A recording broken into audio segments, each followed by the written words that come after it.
And we're back to round off our Rise of the Beasts Terrorcons, at least until Studio Series Nightbird. And what better way to end us off than one of the coolest toys out right now, Studio Series 99 Battletrap.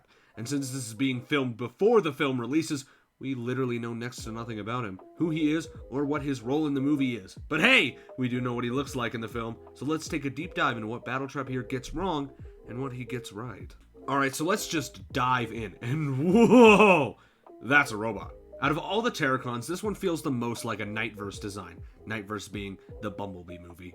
Using a lot of the same methodology as Shatter and Dropkick from Bumblebee, he sports his GMC alt mode loud and proud, and I love how the two halves of the hood form the chest. It gives him a very bulky and well-built look. Though its execution is different from how it works in the film, from what I can tell on the CGI model, his hood actually splits into sections, stacking on top of one another, which is why you can see the gray stripes on his chest. It also curves inwards towards his head, though considering this is a Voyager class figure, I can forgive it for not having the extra panels. One detail I do wish was here though is his air scoop. In vehicle mode, it sits atop his hood, and in robot, it rests in between the two hood sections. They got the details underneath it, but for some reason it was omitted, even though the concept art also seems to feature it, which is odd because it easily could have just been a faux part, like his bull bar. Other than that, and some minor things, robot details seem pretty spot on. Proportions may be a little off, but they don't stray too far from his concept art design, keeping it mostly intact. The head is a little weird though. It got mostly the right details, but the paint omits the screaming mouth Mandalorian T-visor. With some corrected paint, this would actually be pretty accurate. One thing that is odd though, is that with the way that the eyebrows are molded, they end up looking more like his eyes rather than his actual eyes, which in turn makes those said actual eyes look like cartoon blush. I'm not sure what happened here, as neither the movie or concept art had this, so I'm curious as to why it's there. As for accessories, he features his wrecking ball. However, in the concept art, it seems to be more of a ball and chain type deal. This functions the same as Legacy Bulkhead, opening the two halves and pegging it in. And while this is cool, I would have also liked to see his minigun we see in the trailer. It's strangely missing from this release, which is a shame. Other than that though, I don't see what else he could have realistically come with. Maybe a chain? And now for transformation. I've been told a lot of things about this one. Some say it's really parts clashy, others say it's just not that fun, and I'm somewhere in the middle. It's fun to transform, but it is sort of clashy, especially with the arms. And one thing I've noticed is how similar this figure is with the leader class Scourge.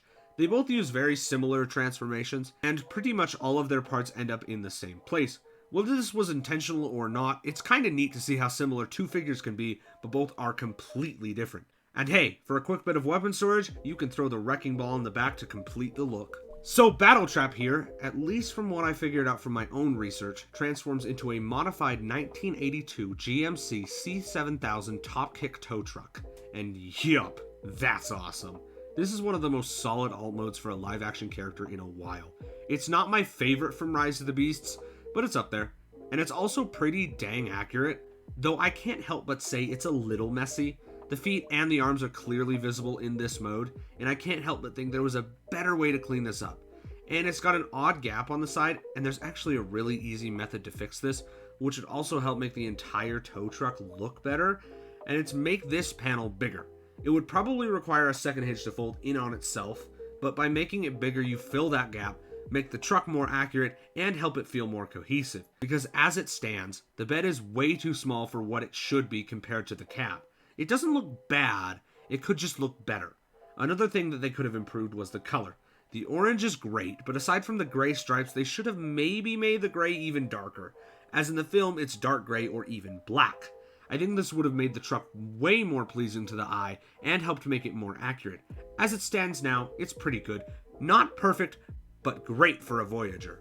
And wow! Studio Series hit us with another great Terrorcon figure. A damn solid robot mode with a fun transformation, a good vehicle, and a lot of fun to be had. Battletrap is certainly shaping up to be one of Rise of the Beasts' best offerings. I still think I like Scourge more, he has a lot more playability for me, but Battletrap is a close second, and I'm very interested to see him in the upcoming film, since he is voiced by none other than David Sobolov. I think that's how you say it. He's the voice of Prime Shockwave and Nightverse Blitzwing. And that's Battletrap! a really solid figure and a fun toy.